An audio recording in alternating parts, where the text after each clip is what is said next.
അപ്പോൾ നമ്മൾ വാഗമൺ എത്തി. ഇതാണ് വാഗമൺ സിറ്റി. ആദ്യത്തെ പരിപാടി നമുക്ക് എന്തെങ്കിലും ഭക്ഷണം കഴിക്കാം.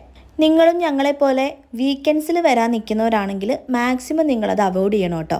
ഫുഡ് കഴിച്ച് അവസാനം ഞങ്ങൾ ഗൂഗിൾ മാപ്പിൻ്റെ സഹായത്തോടെ ഒരു ലൊക്കേഷൻ കണ്ടെത്തി. എല്ലാവരും പോകുന്ന സ്ഥലങ്ങളല്ലാതെ നമുക്ക് ഡിഫറെൻ്റ് ആയിട്ടൊരു സ്ഥലത്ത് പോവാം. ഇൻഫിനിറ്റി പൂള് കുറേ വീഡിയോസിൽ കണ്ടിട്ടുണ്ടെങ്കിലും ഇത് ഇത്രയും കഷ്ടപ്പെട്ട വഴിയാണെന്ന് എനിക്കറിയാൻ പാടില്ലായിരുന്നു.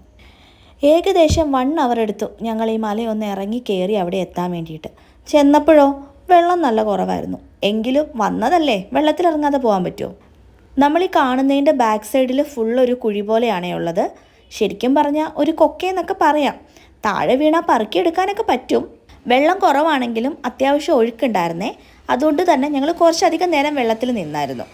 ശരിക്കും പറഞ്ഞാൽ ഭയങ്കര ഭംഗിയുണ്ട് കേട്ടോ ഈ സ്ഥലം കാണാൻ വേണ്ടിയിട്ട്. അത്യാവശ്യം നല്ല ആഴം ഉള്ളതുകൊണ്ട് തന്നെ ഞാൻ അധികം ഇറങ്ങിയില്ല. പോകുന്ന വഴികളിൽ ഇങ്ങനെ കുറേ പഴങ്ങളൊക്കെ കാണും കേട്ടോ. എന്നെപ്പോലെ ആർത്തി പിടിച്ചാലും വായി കഴിക്കരുത്.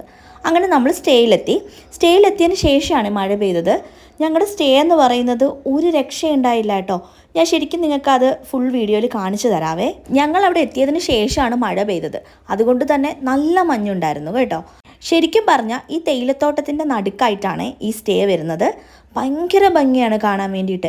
ഈവനിങ് ടൈമിലെങ്ങും ഒരു രക്ഷയില്ല കേട്ടോ.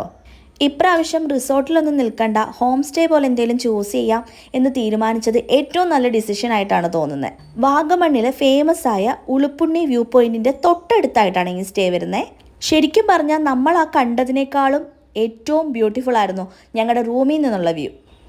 ഈവനിങ് ടൈമിലെങ്ങും ഒരു രക്ഷയുണ്ടായില്ല കേട്ടോ. റൂമിന് ചുറ്റും മഞ്ഞായിരുന്നേ.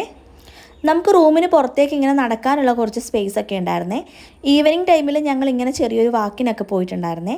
നമ്മുടെ സ്റ്റേയുടെ തന്നെ നിയറസ്റ്റ് ആയിട്ട് പോകാൻ പറ്റുന്ന ചെറിയൊരു സ്പേസ് ഉണ്ടായിരുന്നു.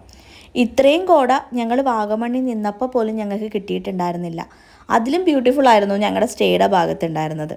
ഒട്ടും പ്ലാൻഡ് അല്ലാതെ വന്ന ട്രിപ്പ് ആയതുകൊണ്ട് തന്നെ നമ്മൾ വിചാരിച്ച സ്റ്റേ ഒന്നും കിട്ടാതെയാണ് നമ്മളിത് ബുക്ക് ചെയ്തത്. പക്ഷേ ഞങ്ങൾക്ക് എല്ലാവർക്കും ഏറ്റവും കൂടുതൽ ഒരുപോലെ ഇഷ്ടപ്പെട്ടത് ഈ ഒരു സ്റ്റേ ആണ്. ശരിക്കും പറഞ്ഞാൽ ഈ ഒരു പ്രോപ്പർട്ടി ഫുള്ള് ഞങ്ങൾക്ക് ഒറ്റയ്ക്കായിരുന്നു, ഇത്രയും പ്രൈവസിയിൽ.